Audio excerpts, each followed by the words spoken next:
जिनको आईपीओ के बारे में नहीं पता कि आईपीओ क्या होता है, कैसे ये काम करता है, क्या इसका बेनिफिट है, क्या हमें आईपीओ के अंदर निवेश करना चाहिए कि नहीं करना चाहिए, इन सभी सवालों का जवाब आज मैं इस वीडियो के अंदर आप सबको बहुत सरल भाषा में समझाने की कोशिश करूंगा।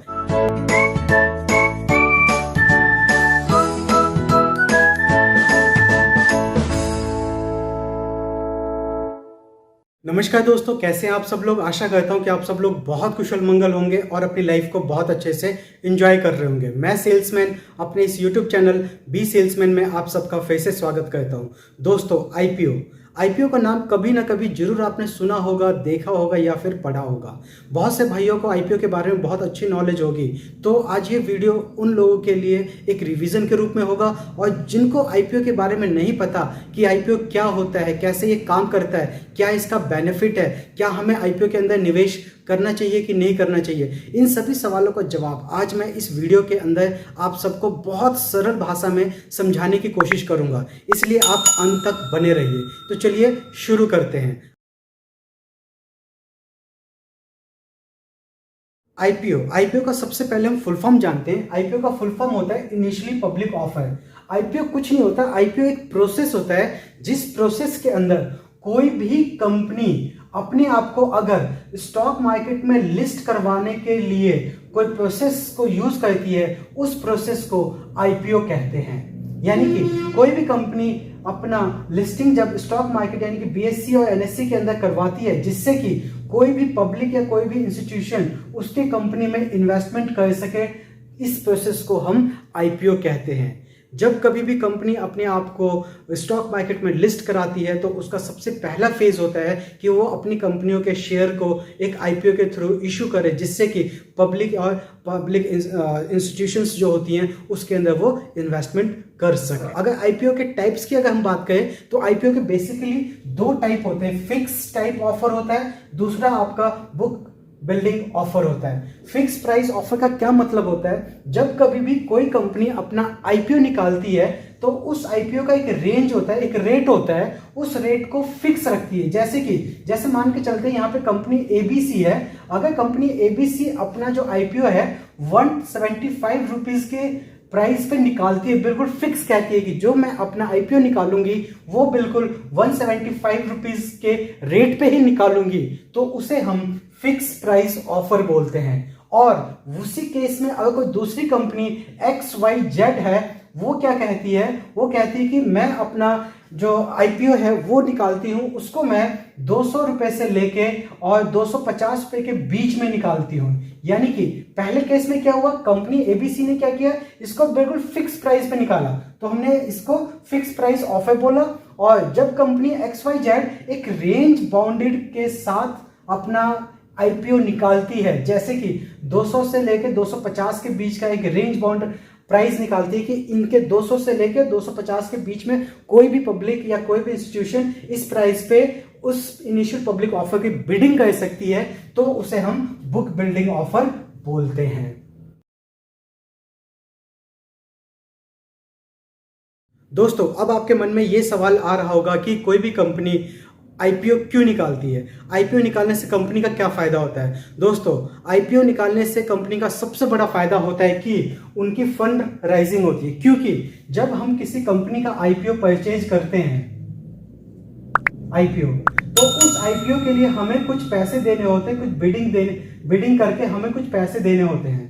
तो इस पैसे से कहीं ना कहीं उनकी कंपनी की फंड राइजिंग होती है, जिससे कि वो कंपनी अपने कंपनी को एक्सपेंशन करने के लिए यूज कर सकती है और उस कंपनी को बड़ा बनाने में उन पैसों का यूज करती है। दूसरी तरफ बात करें, कहीं ना कहीं उन पैसों से वो अपना इंफ्रास्ट्रक्चर मजबूत करती है, जिससे कि उस कंपनी की परफॉर्मेंस और ज्यादा अच्छी हो और ज्यादा प्रॉफिट हो। अगर नेक्स्ट हम बात करें लोन रीपेमेंट, अब आपके मन में यह सवाल आ रहा होगा कि पब्लिक का पैसा लेके और कंपनी अपना लोन रीपेमेंट करती है। कहीं ना कहीं ये नेगेटिव पॉइंट नहीं होता, ये पॉजिटिव पॉइंट होता है। क्यों? मैं आपको बताता हूं। जैसे मान के चलो कोई कंपनी है, इसके ऊपर कुछ लोन है, ठीक है। अब ये लोन है तो किसी ना किसी बैंक से, किसी ना किसी इंस्टीट्यूशन से लिया गया होगा, तो इसके एवज में कंपनी क्या कर रही होगी, उसको इंटरेस्ट पे कर रही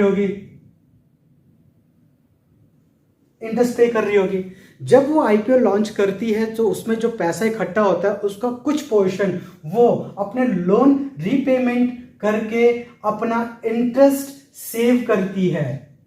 मान के चलो जब उन्होंने कुछ लोन लिया होगा तो इंटरेस्ट भी पे कर रही होगी। अब जो उनके पास पैसा है उससे उन्होंने इस लोन को खत्म कर दिया और जो वो इंटरेस्ट आगे किसी बैंक को या किसी इंस्टीट्यूशन को देते थे वही पैसा अब जो रहेगा वो जितने भी उसके शेयर होल्डर्स हैं उन सब में इक्वली डिस्ट्रीब्यूट हो जाएगा, क्योंकि आईपीओ के थ्रू आप उस कंपनी का एक शेयर मेंबर बन जाते हैं। जितने शेयर आप आईपीओ के थ्रू परचेज करते हैं उतने शेयर होल्डर आप उस कंपनी के हो जाते हैं। तो कहीं ना कहीं डायरेक्टली और इनडायरेक्टली यहाँ जो इंटरेस्ट सेव हो रहा होता है वो पैसा आपका ही बेनिफिट होता है। इसलिए उन पैसों को लोन रिपेमेंट के रूप में अगर यूज करते हैं तो वो कहीं ना कहीं कंपनी के लिए पॉजिटिव पॉइंट होता है। नेक्स्ट है अपना क्रेडिबिलिटी और वैल्यू।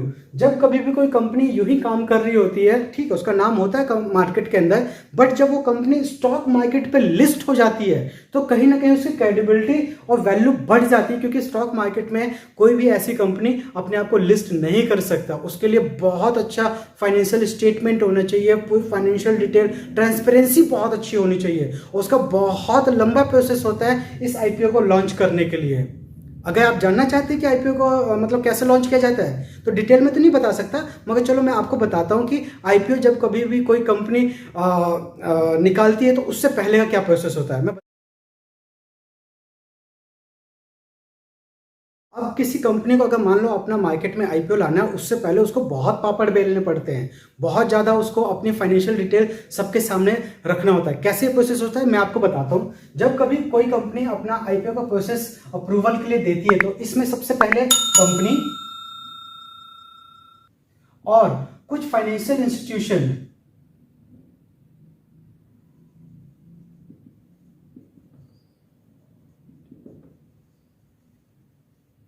जो कि बैंक भी हो सकते हैं और कुछ ब्रोकर भी हो सकते हैं, जैसे स्टॉक ब्रोकर होते हैं ना अपने, वो भी हो सकते हैं। ये सब मिला के अपना पूरा फाइनेंशियल डिटेल बनाते हैं।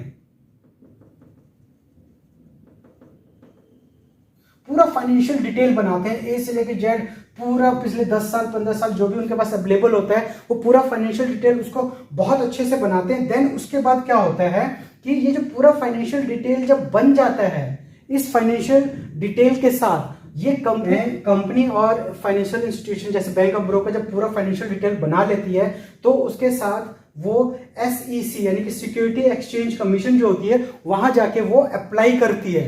और जब ये अप्लाई करती है इसके बाद इनका एक अप्रूवल आता है, और जब ये अप्रूवल आ जाता है तो SEC एक अप्रूवल डेट देता है कि आप उस दिन अपना आईपीओ लॉन्च कर सकते हो, आप अपना आईपीओ निकाल सकते हो। तो ये बहुत शॉर्ट में मैंने आपको बताया कि कोई भी कंपनी जब आईपीओ का प्रोसेस अप्रूवल लेती है तो कैसे लेती है।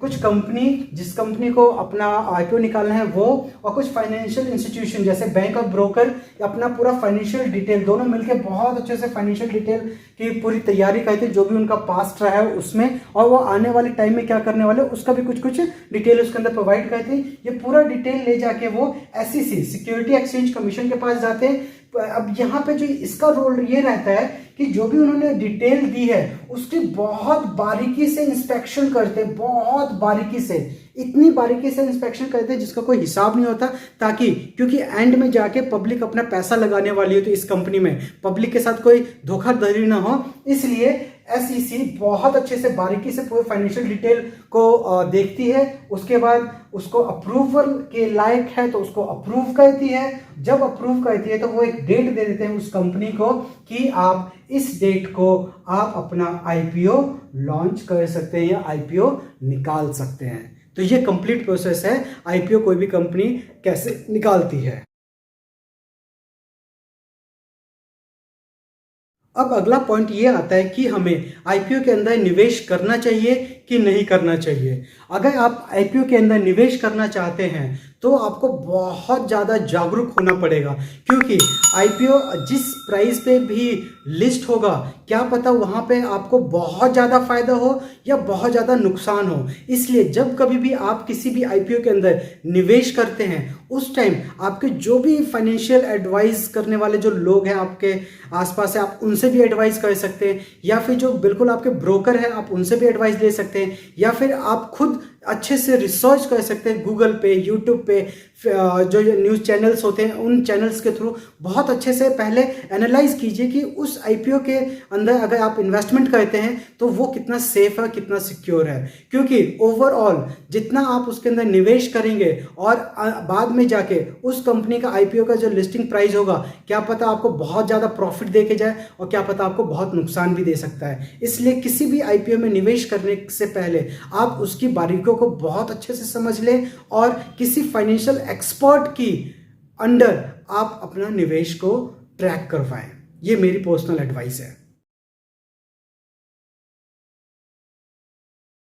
अगर हम बात करें कि हमें आईपीओ में अगर निवेश करना है तो कैसे करें, बहुत सिंपल सा प्रोसेस है। अब तो सब कुछ ऑनलाइन आ गया है। अगर आप आईपीओ के अंदर निवेश करना चाहते हैं तो इसके लिए कुछ नहीं, आप एक डीमैट अकाउंट ओपन करा लें किसी भी ब्रोकर के साथ। मैंने कुछ डीमैट अकाउंट के लिंक आपको नीचे दे दिए हैं। अगर फुल सर्विस ब्रोकर के साथ आपको जाना है तो उनके भी लिंक है, और अगर आपको डिस्काउंट ब्रोकर के साथ जाना है तो उनके भी नीचे लिंक है। वहाँ से आप अपना सबसे पहले डीमैट अकाउंट खुलवाइए और जिस आईपीओ में भी आप निवेश करना चाहते हैं उतना फंड आप अपने डीमैट अकाउंट में ऐड कीजिए और डायरेक्ट वहां से आप अपना आईपीओ खरीद के बिडिंग करके उसमें निवेश कर सकते हैं। बहुत सिंपल सा प्रोसेस है। आई होप सो आपको सारे पॉइंट बहुत अच्छे से क्लियर समझ में आया होगा।